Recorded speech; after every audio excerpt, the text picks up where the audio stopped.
Banyak peradaban besar runtuh bukan karena satu bencana, melainkan karena pola yang berulang. Dari Romawi, Majapahit, hingga Ottoman dan Uni Soviet, pertanda kehancuran seringkali sama. Korupsi sistem, perpecahan sosial, dan ketidakstabilan ekonomi adalah langkah awal dari keruntuhan.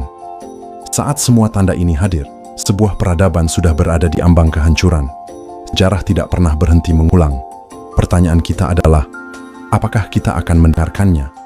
Ketika para elit makin jauh dari rakyat dan korupsi dianggap normal, hukum menjadi tajam ke bawah dan tumpul ke atas. Kepercayaan publik runtuh. Negara mungkin masih berdiri, tapi legitimasi sudah mati. Banyak negara jatuh bukan karena diserang musuh, tapi karena dibenci rakyatnya sendiri. Tanda bahaya pertama. Orang kaya makin kaya, sementara kelas menengah perlahan lenyap. Harga kebutuhan pokok meroket, tapi upah kita cuma diam di tempat. Mana ada kesejahteraan di sini? Prestasi dan kesehatan bukan lagi hak, tapi kemewahan yang tak terjangkau bagi banyak orang. Sejarah telah membuktikan, sebuah negara tanpa kelas menengah adalah negara yang rapuh. Ini bukan ancaman, ini kenyataan. Ketika sebuah bangsa terbelah oleh suku, agama, dan ideologi, dan lebih memilih mempercaya hoaks daripada fakta yang nyata, sesama warga pun dipandang sebagai musuh. Pada titik itu, musuh dari luar tidak lagi dibutuhkan. Negara akan hancur dari dalam. Militer dan aparat negara kehilangan moral. Ini bukan sekadar berita, tapi sinyal kritis. Aparat yang seharusnya melindungi hukum dan rakyat kini dipakai untuk menutupi kekuasaan. Kepercayaan rakyat hilang. Kekerasan jadi alat utama untuk menenangkan ketidakstabilan. Cara membuktikan, dari Romawi hingga negara modern. Saat senjata tidak lagi dihormati, negara sudah di ujung tanduk. Bayangkan sebuah negara yang harapannya tergantung pada satu sumber saja. Semua beresiko. Ketika harga jatuh atau pasokan terganggu, krisis total pun menimpa.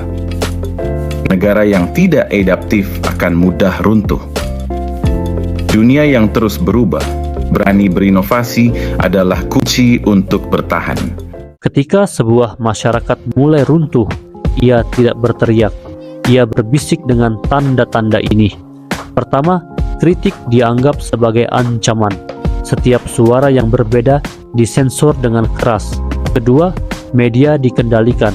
Naratif disesuaikan dan fakta yang tidak sesuai dihapus. Ketiga, kebenaran resmi lebih penting dari kenyataan. Realitas disesuaikan agar sesuai dengan cerita yang ingin dibangun. Ingatlah, ini bukanlah tanda kekuatan. Ini adalah tanda panik dari yang takut kehilangan kontrol. Hilangnya harapan generasi muda. Inilah salah satu hal yang paling berbahaya bagi sebuah bangsa. Anak muda tidak percaya lagi pada masa depan. Otak-otak terbaik kabur dari negerinya.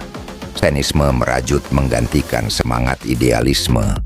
Mereka berhenti berjuang karena merasa sia-sia. Sebuah negara bisa bertahan dengan senjata, tapi tidak bisa bertahan tanpa harapan. Negara jarang runtuh tiba-tiba. Mereka membusuk perlahan, sampai roboh saat semua orang mengira masih baik-baik saja.